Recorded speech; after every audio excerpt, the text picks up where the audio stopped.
Bom, eu agradeço aí a oportunidade oferecida pelo painel florestal. Meu nome é Eduardo Pires Castanho Filho, eu sou engenheiro agrônomo, pesquisador científico 6 do Instituto de Economia Agrícola da Secretaria da Agricultura e estou aqui há mais de 40 anos.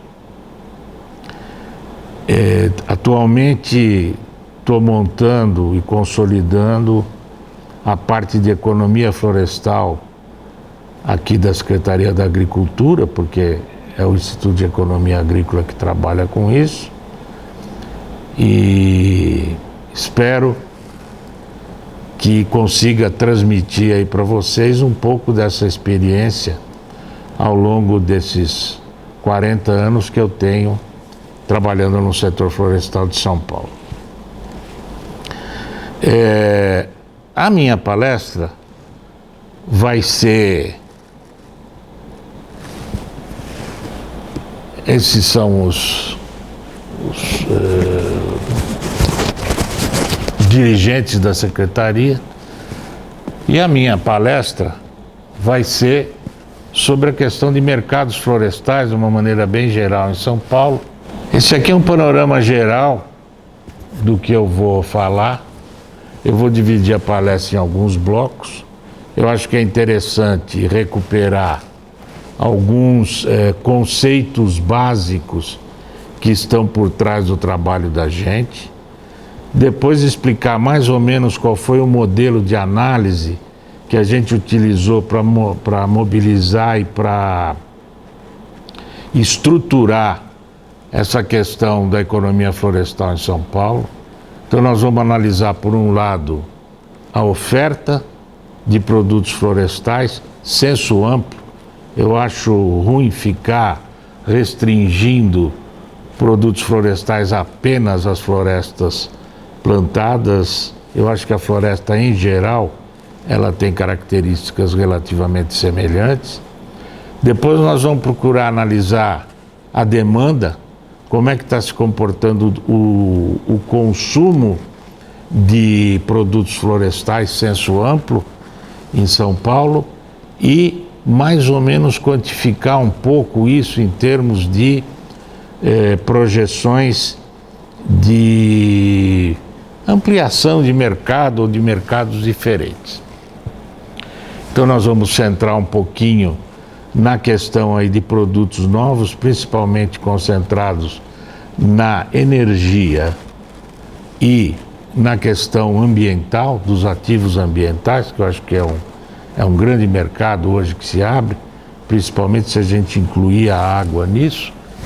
E por fim, eu terminaria mostrando como é que a gente coleta e sistematiza os dados que embasaram tudo isso. O primeiro conceito, que é um conceito que começou em 1958 e só se sedimenta agora, ou seja, são mais de 50 anos, é o conceito de negócio florestal, onde você não analisa apenas a produção, mas você vai analisar toda aquela parte dos insumos que dão a produção, a mão de obra, a terra, os insumos, os equipamentos, etc. Você tem a produção florestal, não só madeireira, mas também não madeireira, e hoje a produção ambiental, que eu acho que é a cereja do bolo disso, e você tem aí estruturas públicas e privadas trabalhando nesse aspecto. Depois você vai ter a parte de processamento e transformação, está intimamente ligada à produção. No caso ambiental, nem chega a ser uma transformação, mas é um uso disso, toda a parte de logística envolvida e a questão do consumo desses produtos. O outro conceito, esse é mais recente ainda, esse conceito começa em 1998 com Constanza, que foi o primeiro cara que fez uma avaliação econômica dos serviços ecossistêmicos, que eu acho que não é ainda um conceito que está sendo utilizado como deveria, mostrando que vai muito além da produção meramente física das florestas. E se a gente der uma olhada superficial que seja, a gente vê que a floresta participa de muitos serviços: conservação de água e de solo, a regulação climática, o lazer e a manutenção da paisagem, a restauração de melhorias, a agrosilvicultura, a utilização energética, ou seja, a questão dos habitats e dos recursos genéticos. É impressionante a gama de serviços e às vezes a gente se concentra muito pouco em alguns, como a indústria de base florestal ou a utilização energética, que dariam essa condição econômica. Bom, em função, com esses dois conceitos na cabeça, nós montamos um esquema de análise onde, de um lado, a gente analisa toda a parte da oferta. Eu quantifico a oferta de produtos florestais e quantifico a área que está envolvida com florestas, porque tem coisas que você não consegue quantificar, as coisas mais ambientais. E com uma preocupação, quer dizer, a gente estabelecer critérios científicos de uso do solo. Quer dizer, eu acho que a floresta, ela se complementa com as outras atividades de uso do solo, tá certo? E muitas vezes você está usando o solo erradamente, ou um solo com potencial agrícola usado para floresta, ou um solo florestal usado para atividades agrícolas. Por que isso é importante? Por exemplo, a questão da reserva legal. Ela deveria estar situada em áreas florestais, com vocação florestal, e não que se obrigasse todas as áreas agrícolas a ter um pedaço de floresta. Uma coisa absolutamente sem cabimento do ponto de vista técnico. Aí, do outro lado, a gente analisa a demanda, introduzindo essa questão de produtos e serviços ambientais. Acho fundamental hoje, ao se imaginar um mercado florestal, que não se pense nisso. É obrigatório você pensar também nessa questão dos serviços ambientais. É óbvio que aí você vai ter toda uma questão tecnológica, da evolução tecnológica envolvida, né? Todo instrumental de políticas públicas que existem nos 3 níveis de governo e toda a estrutura setorial que vai dar suporte a isso. Começando pela oferta. Então nós analisamos essa oferta desde 1973 até 2008, que tem um dado censitário, né, que é o código, que é o inventário florestal feito pelo Instituto Florestal, e o LUPA, que é o levantamento das unidades de produção agrícola feito aqui pela Secretaria da Agricultura. E esses dois dados são bastante convergentes no macro.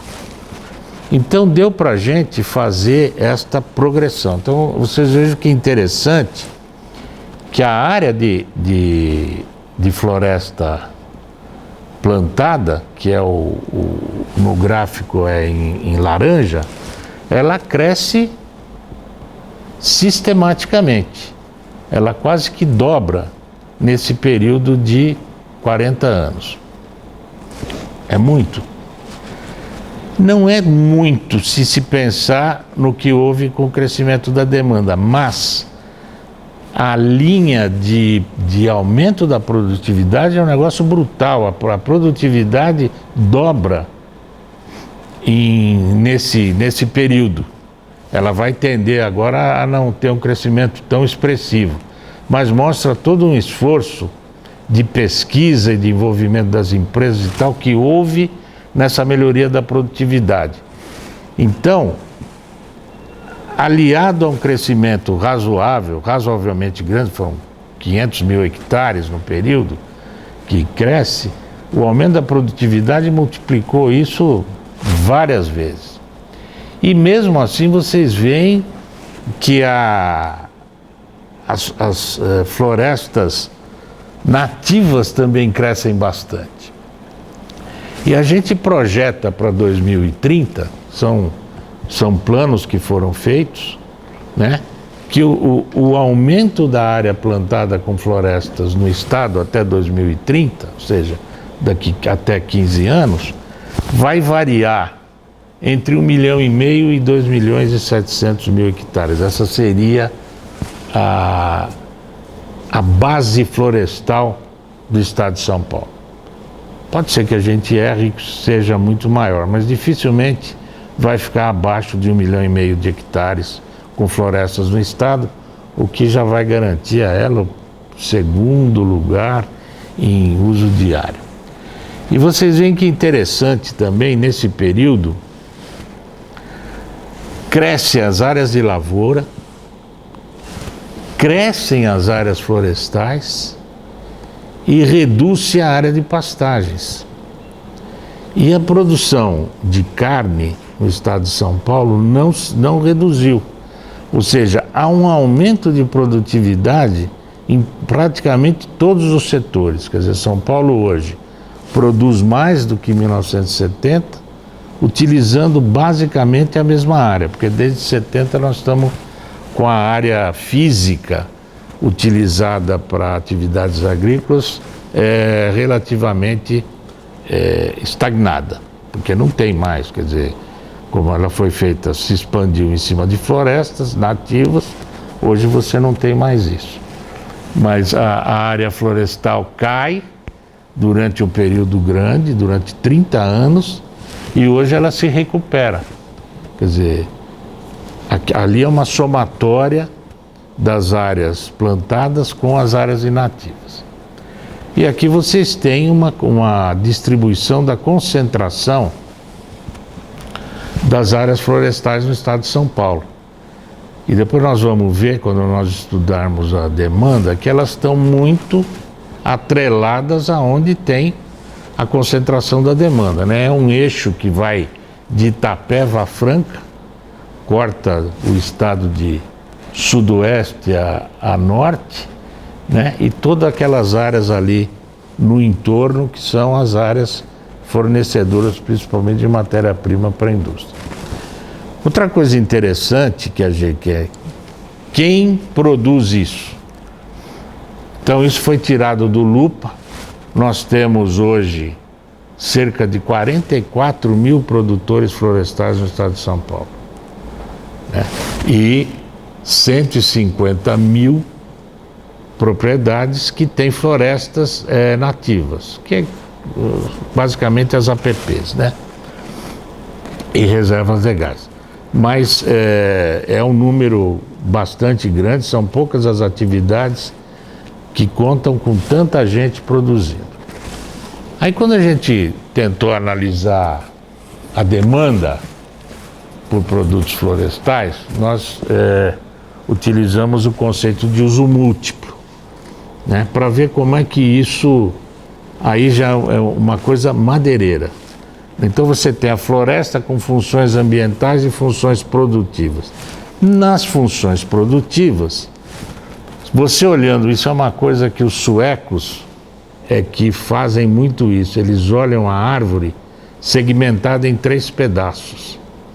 Você tem a parte de baixo da árvore que vai para a serraria, a parte do meio que vai para processo, fazer celulose, papel, chapas, e a parte de cima que vai para energia. E todo o entorno da árvore, que vamos dizer, descascado, perdido, vira serragem, também iria para energia. Um aproveitamento praticamente integral. O mercado brasileiro ainda não usa isso. Você usa a árvore para um determinado fim e não segmenta ela em preços diferentes, até para estimular o produtor a ter uma...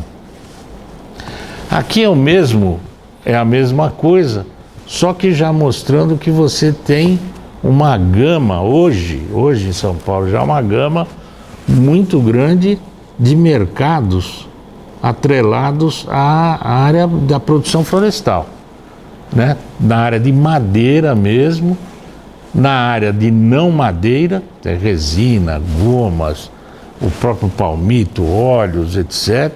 Você tem os serviços atrelados, que são a produção, basicamente, mudas, corte e transporte, serviços de engenharia, e tem hoje os ativos ambientais, que eu acho que, vamos dizer, essa questão do turismo rural,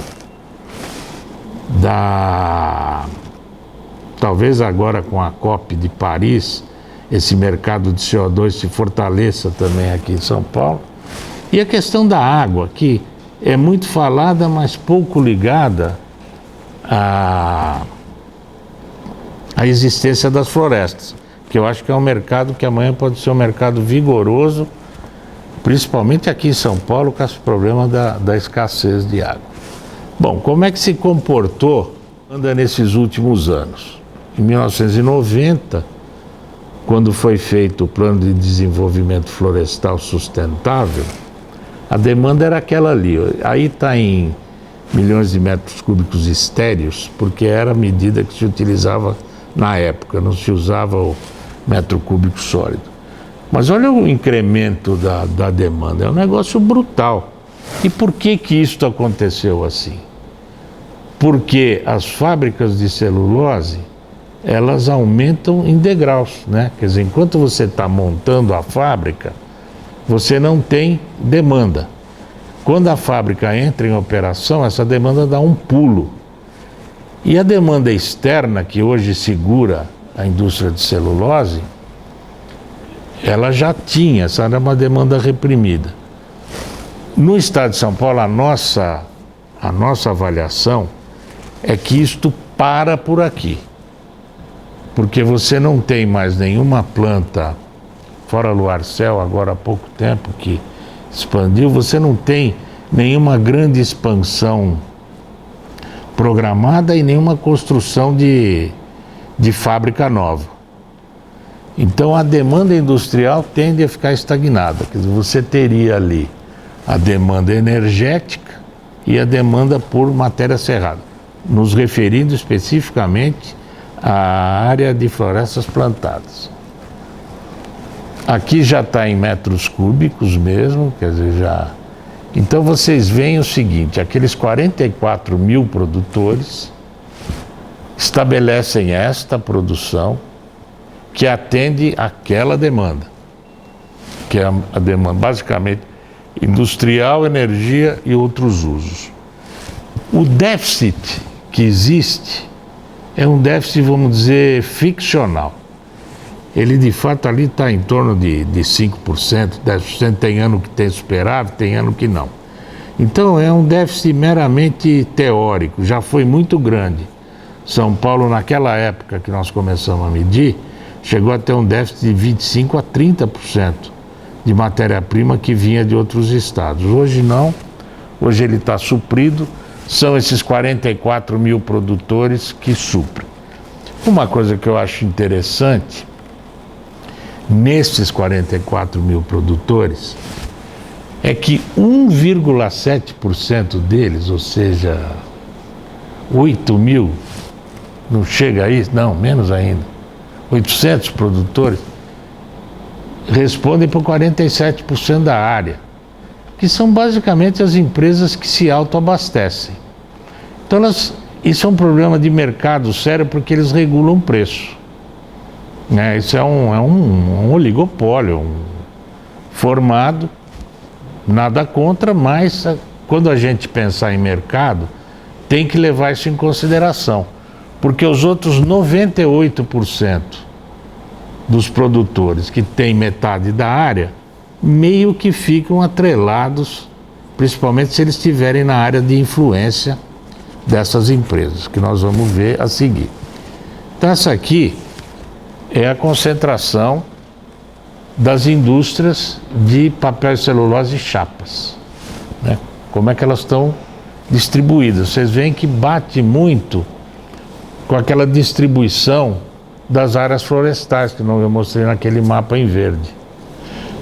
Então aqui a gente tem a concentração das indústrias, chamadas indústrias de base florestal, celulose, papel e chapas.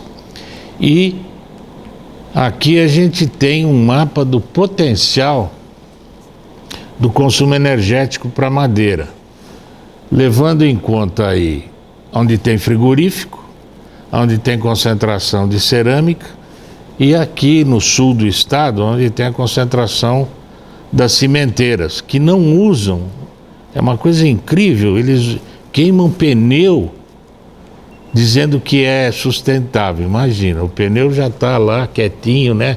Você já incorporou o carbono, aí você solta esse carbono de novo, e esse é um carbono que não volta.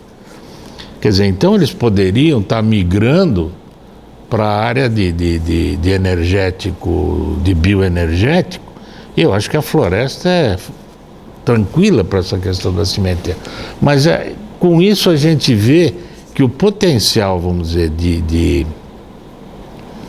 de uso da madeira para fins energéticos é muito grande ainda no estado de São Paulo. Aqui ficou faltando, e eu acho que é fundamental, que é um mercado novo que está se abrindo, é você ter nas áreas impróprias para o plantio de cana, que dá mais ou menos 400 mil hectares, é uma coisa muito grande, ninguém está muito fazendo essas contas. E essas áreas são exatamente nas áreas, nos entornos das usinas de cana.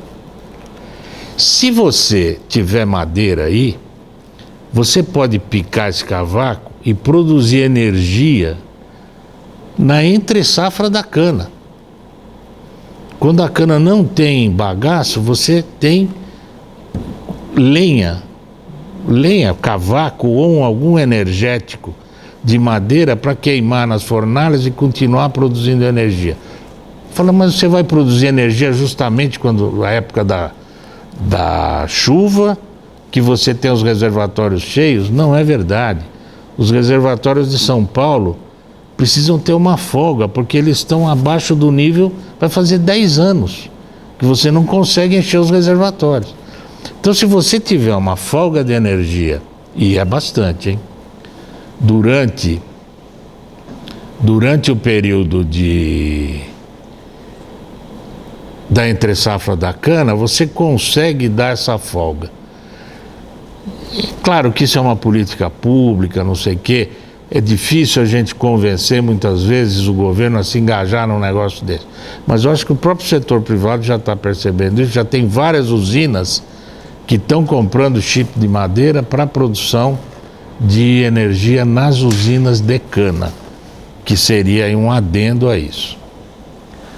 E vocês veem que o carvão vegetal, ele é muito mais produtivo do que você usar a madeira ou a madeira seca, né? Você usar o carvão como produtor de energia. Ele, comparativo ao óleo combustível, ele é o melhor energético biológico. Vocês veem que a cana, o bagaço de cana, é o pior deles. E, no entanto, a geração de energia por material biológico em São Paulo é basicamente cana-de-açúcar. Qual é a vantagem do carvão, né? Aqui eu já estou entrando mais nessa questão da demanda energética, que eu acho que é a demanda para a floresta, vai ser a demanda que vai aumentar, porque a industrial está estagnada, como nós vimos lá na frente. Então, do carvão vegetal, do carvão, da madeira, você tira 37% de carvão, que tem aquele rendimento energético, quer dizer que é o dobro, e você ainda tem esta série de produtos que também tem um uso industrial muito grande e que atualmente não está sendo bem utilizado. E já existe a rota tecnológica, isso já está praticamente sedimentada, mas o uso disso ainda é pequeno. Então vocês veem que o uso da lenha hoje ainda é um uso absolutamente vamos dizer, tradicional, conservador, para pizzaria, cerâmica, padaria, frigorífico. O uso do carvão já entra também. Esse é um uso, vamos dizer, doméstico, mas você pode ter o uso lá na indústria do cimento, na indústria da cana, na indústria da cerâmica.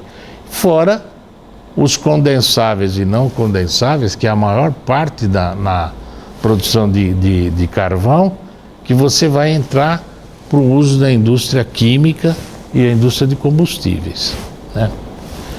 Você fazendo um comparativo, muitas vezes esses preços podem estar um pouco defasados, é só para dar uma ideia, mas como tanto a madeira como a cana caíram de preço, eu acho que ele se mantém.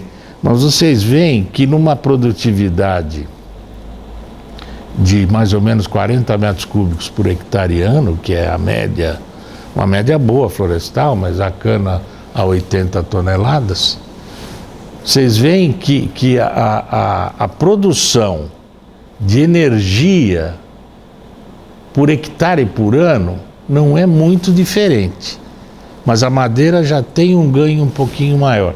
Mas a hora que você põe o preço, a madeira é muito mais eficiente do que a cana como energético. Defeito da madeira, ela não aguenta transporte. O raio de transporte da madeira é menor do que do combustível cana-de-açúcar. Mas para vocês terem uma ideia, né? Então, fazendo um resumão, né? Essa aqui seriam as áreas florestais do estado de São Paulo, que o estado de São Paulo tem 5.700.000 hectares, dos quais 1.200.000 de floresta plantada, 1 milhão mais ou menos é eucalipto. Por que isso aqui é interessante? Pelo Código Florestal, você vai ser obrigado a reflorestar áreas de reserva legal e preservação permanente. Nós estamos estimando que a obrigatoriedade de plantio dessas áreas no estado de São Paulo vai ser de 970.000 hectares. 1 milhão de hectares em 20 anos. Não é muito, mas também não é pouco. A particularidade disto aqui é que ela cria um novo mercado. E é mercado para floresta plantada, tá certo? Ou a venda disso como áreas de reserva legal, para as pessoas que precisam recompor e não têm áreas, ou como ativos ambientais. Quer dizer, você vender isso, inclusive a Bolsa de Valores está estruturando já esse mercado assim que o CAR estiver pronto e aqueles programas de regularização ambiental estiverem prontos, você cria o certificado e esse certificado vai para a Bolsa para ser. Mas o proprietário e os plantadores e os serviços envolvidos e viveiros, etc., é uma oportunidade que tá aparecendo e que não é nenhum mercado tradicional. Aí nós achamos aqui que mais do que isso, é você usar esse tipo de atividade florestal, por exemplo, na questão da água em São Paulo. Então isso daqui é um mapa extraído do zoneamento agroflorestal do estado, que não está publicado ainda, mas ele mostra nitidamente que você tem aqui duas bacias que tem problemas sérios de água, é a do Alto Tietê e do Piracicaba, né? Por quê? A concentração de gente aqui, a demanda é maior do que a oferta. Você tem aqui esses roxinhos, que são áreas de alta vulnerabilidade. Interessante, isso aqui é a zona de recarga do aquífero Guarani. Isso está desprotegido. Vocês estão lá em Botucatu, estão mais ou menos aqui, né? Então aí era um lugar que não deveria ter agricultura, não deveria. Isso deveria ser totalmente protegido, pago. Você, em vez de agricultura, tem proteção paga. Fazer proteção de graça não existe, isso é uma loucura de quem fez o Código Florestal, entendeu? Então isso teria que você ter uma política pública de proteção dessas áreas, proteção séria mesmo, para você impedir com isso de você ter uma contaminação do aquífero, porque essas são zonas de recarga. As reservas legais do Estado deveriam estar concentradas aí, pô. O que adianta eu ficar fazendo reserva legal aqui? Não tem sentido. Vale do Paraíba, protegido. Aí você tem alguns rios, como este, tá? Que já estão declarados críticos, ou em vias de se tornarem críticos, por problema de poluição, por problema de assoreamento e tal. Quer dizer, este mapa nos dá uma ideia do potencial de você utilizar a floresta como um ativo ambiental, sem ser só pela questão da reserva legal, também para a proteção das áreas de recarga de aquífero, mananciais, etc. Bom, como é que a gente chegou em tudo isso? Nós temos um sistema de informações florestais, inclusive tem um site dele, está meio paralisado. Nós montamos isso já faz alguns anos, tá certo? Onde a gente tem todo um cadastro de informantes, né? Onde esses dados fluem aqui para o IEA, nós processamos, é uma parte que vai para o nosso banco de dados e depois ele é divulgado, né? Normalmente hoje pelo site do IEA, pelo site do Cisflor e pelo Florestar Estatístico. Eu não sei se vocês conheceram o Florestar Estatístico, foi uma publicação que nós fizemos, eu era o responsável por ela durante 20 anos. São 20 números, né? E a gente estava montando o cadastro de usuários, quando isso, por falta de recursos, etc., ele teve que ser... esse sistema é um sistema muito parecido com o sistema utilizado pela FAO para gerar estatísticas agrícolas. Essa aqui é a nossa rede de informações. Cada pontinho preto desse tem pelo menos um informante. Nem todos colaboram sempre, mas foi uma pergunta, acho que vocês fizeram. E esse pessoal a gente manda todo mês uma solicitação de informações, eles nos devolvem, a gente monta aquele relatório. São mais ou menos 30 informações. Isso aqui a gente passa uma vez por ano. Esse questionário é feito com cada um dos informantes. Então você tem a organização, qual é a cidade, qual é o nome do contato. A gente vê a questão da produção de mudas, de eucalipto e de nativas, e número de consumidores regionais e quais são os produtos, né? Que é celulose, chapas e lenha, energia, construção civil, tratamento e serraria. Nem sempre a gente tem todas as informações. Isso aqui seria o ideal para que a gente tivesse mensalmente, e as tendências de mercado. A ideia disso, quando nós montamos, era que você tivesse até cotações diárias, o que acabou se tornando absolutamente impossível, porque a ideia é você montar um sistema de índices de preços que pudesse dar suporte a um mercado futuro na Bolsa de Valores. Porque eu acho que você precisa modernizar essa questão do mercado florestal, e não um mercado dinossáurico, digamos assim, né? Nem a medida deles, as medidas ainda que você consegue ter padronização. Uma vez por ano, a gente passa todo mês este questionário. É exatamente uma cópia do questionário que é mandado por e-mail para aqueles informantes, onde a gente se compromete com o sigilo dos dados, que é uma coisa que facilita, né, com que o pessoal preste a informação. Então a gente não regionaliza a informação, porque se eu regionalizar, o cara sabe quem deu a informação. Não são tantos informantes assim. E daí nós fazemos então uma média. Tem muita gente que reclama do nosso, pô, mas o dado de vocês na minha região é mais alto, na minha região é mais baixo. É um dado médio. A gente pondera esse dado pela expressão de cada região, mas ele é um dado médio. E basicamente a informação que a gente pede é cotação, né, do processamento para eucalipto, para processo e para energia. Tem algumas outras informações para tratamento de serraria, mas ela não tem um número suficiente de informações para a gente afirmar que aquele preço. Então a gente põe com essa ressalva no nosso site. E no site do IEA aparece exatamente essas médias aqui, energia e coisa, e uma análise relativamente rápida de como é que foi o mercado no mês. Foi a isso que você se referiu, né? Em base desses dados, a gente tem feito alguns estudos aqui no IEA, do ponto de vista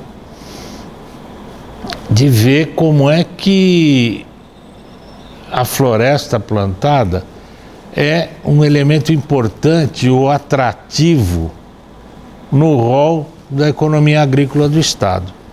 E a gente vê que entre as culturas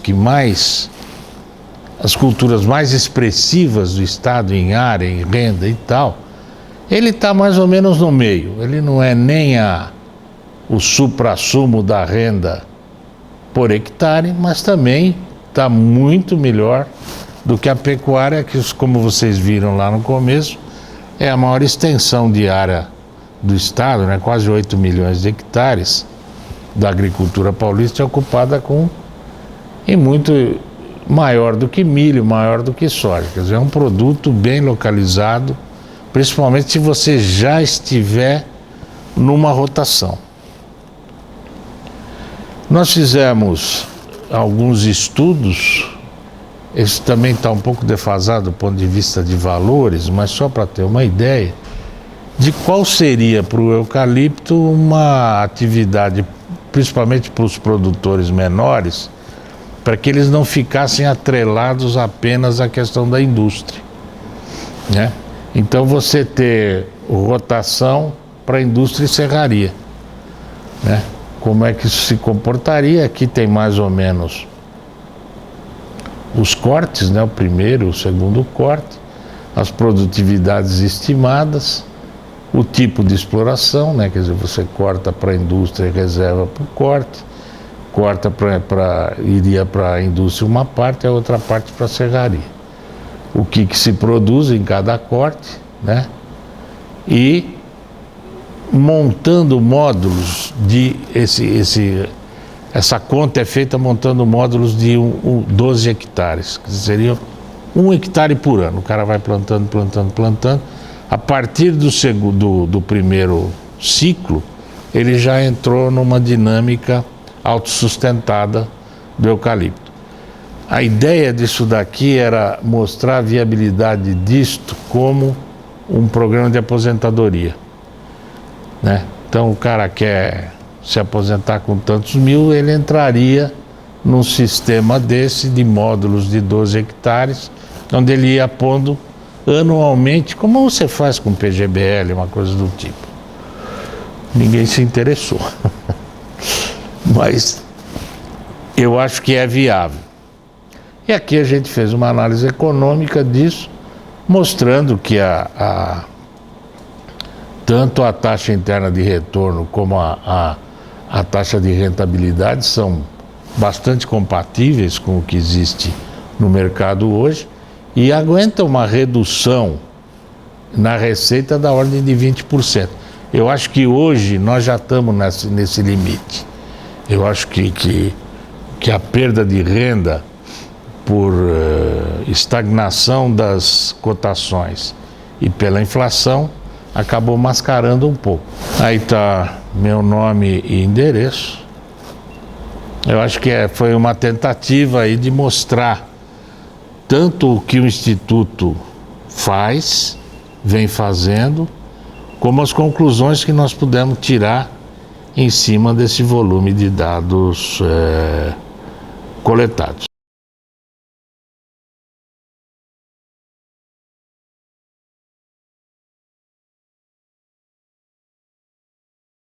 Você pode usar a biomassa florestal em vez de usar óleo combustível, que ela é muito mais barata do que o óleo combustível, né? Ela vai te gerar mais empregos, muito mais emprego, e ela vai competir. Eu acho que ela tem competitividade com o óleo combustível. Agora, vamos queimar a madeira diretamente? Eu acho que não é a maneira mais inteligente. Eu acho que você tem processo, aqueles processos tecnológicos, principalmente envolvidos lá na questão do carvão, que são mais eficientes, eu diria, tanto do ponto de vista energético quanto econômico. Agora, precisa alguém organizar isso, porque isso não vai ter geração espontânea. Se chegar numa região, precisa ter alguém que organize, porque se tem um setor que é agronegócio, é o florestal. Se você plantar floresta e não tiver para quem vender, ninguém come floresta, você não vai vender lenha de porta em porta. Você tem que ter a cadeia estruturada. E há necessidade de um certo capital para você montar essas usinas térmicas com as usinas de transformação do carvão antes. Eu acho que é um investimento razoável, principalmente em lugares muito isolados. Eu acho que é uma solução perfeita, né? Aqui no estado de São Paulo, você já tendo esse mundaréu de usina de cana, são 120 ou 130 usinas, das quais acho mais de metade já são produtoras de energia elétrica. Eu acho que esse mercado teria que estar estruturado em cima delas.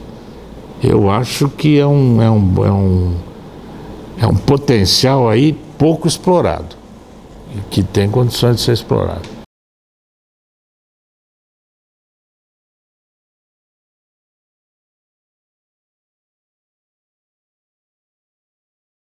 Olha, há algum tempo atrás, eu era diretor do Fundo Florestar, que hoje se transformou no Florestar São Paulo. Mas ele tinha uma outra característica, ele não é... Hoje o Florestar São Paulo é quase que um sindicato das empresas florestais do estado. Antes não, ele tinha um caráter mais multidisciplinar, de envolver inclusive a parte ambiental, etc.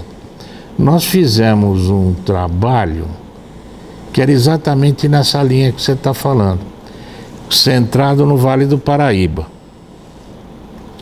que era de você ter escoamentos e usar o Porto de São Sebastião, fazer um porto seco aqui no alto da serra, que é para você não ficar mandando caminhão. Aí tinha que ter todo um trabalho de logística, mas era exatamente isso.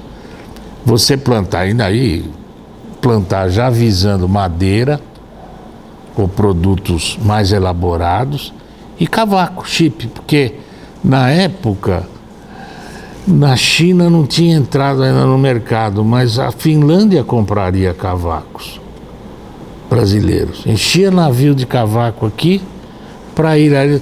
Eles tinham um problema de tamanho de fibra, né? Eles preferiam que fosse pinos do que eucalipto, mas isso era uma questão de adaptação. Eu acho que é possível, sim. É um mercado muito pouco trabalhado, na minha opinião. Mas eu acho que potencial tem. O mundo não tem madeira, tá certo? Esse negócio de ficar usando madeira nativa da Ásia, esse negócio não vai funcionar. Uma hora isso esgota. E para a indústria ele não é uma boa matéria-prima, né? Porque ela é muito variada, tem muito comprimento de fibra, muita densidade e tal, misturado, não funciona. Eu acho, a ideia me agrada muito, você agregar um pouquinho de valor, né?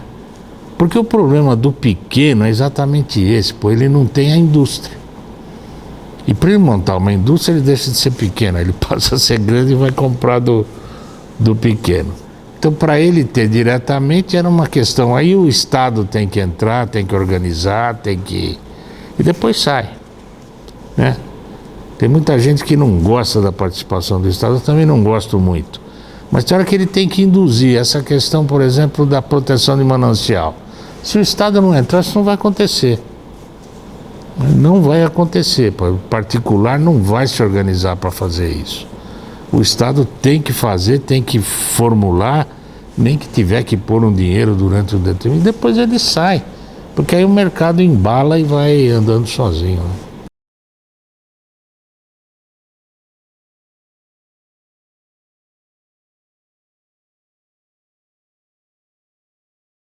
né? Eu não conheço direito os plantios, porque você poderia fazer via manejo, né? E deixar alguns remanescentes e depois ir para a serraria. Eu acho que a serraria é o empreendimento mais de menor investimento e que você agrega um valor. Agora eu não conheço, eu não sei se isso seria viável lá, não é? Agora, essas outras coisas que eu falei, quer dizer, de você criar polos energéticos, eu tenho impressão que essa região do Jequitinhonha, que eu já passei por lá, mas há tantos anos atrás, que ela não tem uma demanda que sustente isso. Então eles ficaram meio numa sinuca de bico ali, né? Porque vai vender como lenha, isso não paga o transporte. Eles tinham que agregar valor regionalmente ou localmente. Agora, isso que você fala, o material genético que eles usaram, eu não sei se presta a esse tipo de coisa. Agora poderia ir para pallet, para embalagem de baixo valor. Agora, essa questão da tal da pirólise seca, que é fazer o carvão e os derivados, talvez isso atraia. Mas aí precisaria ter algum grupo que entrasse em contato. O ideal seria que se fizesse uma cooperativa, né? E você tivesse um investidor. Porque aí sim, porque aí você elimina a questão do transporte, né? E você tem produtos que são, vamos dizer, de alto valor energético, que você pode transportar eles bastante. São combustíveis, são coisa para a indústria química. E o próprio carvão, ele aguenta um transporte muito maior do que a lenha. Agora, precisa de investimento. Mas eu acho que seria uma alternativa de saída.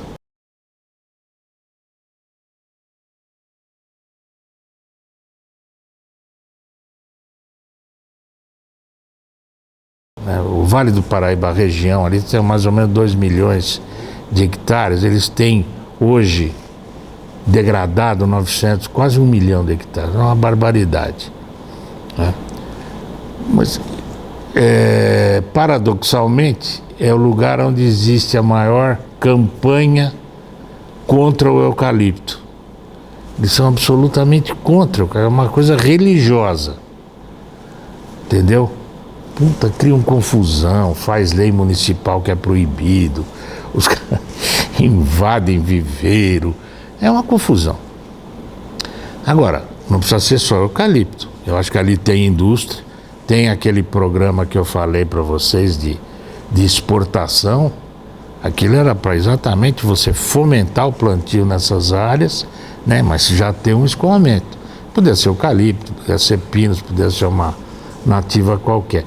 Mas mais do que isso, eu acho que o Vale do Paraíba hoje é uma região, você sai de São Paulo, vai parar no Rio de Janeiro, é cidade o tempo inteiro. Quer dizer, então o potencial de lazer, o lazer florestal, que não é uma coisa que está na cultura do brasileiro, mas pode vir a ser, é muito grande. Porque quando você fala, não, eu vou plantar floresta, você está pensando na exploração madeireira, mas você pode ter uma exploração turística, uma exploração ambiental, cultural, e ter também uma exploração madeireira acoplada a isso. E quando eu falo madeireira, já vamos pensar naquela árvore lá que eu falei, né? Vamos pensar na parte de baixo da árvore, de plantar madeira visando serraria, visando móveis finos, móveis regionais. Ninguém pensa muito nesses mercados mais sofisticados, mas aí onde está, sei lá, pô, 40% da renda brasileira está nesse eixo, pô, São Paulo, Rio de Janeiro, se não for mais. Pessoal que tem poder aquisitivo. Tem que ser produto sofisticado.